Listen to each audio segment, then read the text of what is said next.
وليش ما بنشوف الختم هون مثل كل مرة؟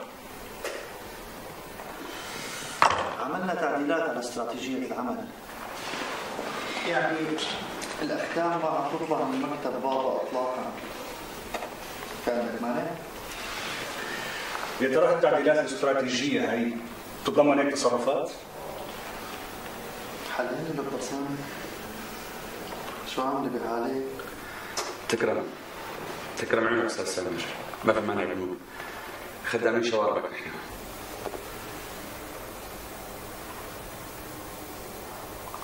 بعرف انتو غيركم. إذا كان السيد مأمون متعود يكون خدام شوارب الناس، فأنا متعود على شوارب أكبر من هيك تخدمني. اوه شو عم تحكي ولا؟ خلص ولا؟ واحد يجزو؟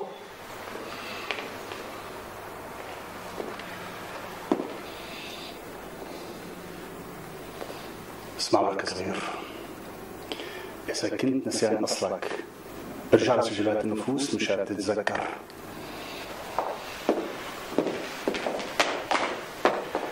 مأمون خليكم، بلكي كان محتاج فنجان قهوة. دربي سد ما يرد. لك لسه ما شبعت وعم بطلع منك الهات، كيف لما بتشبع؟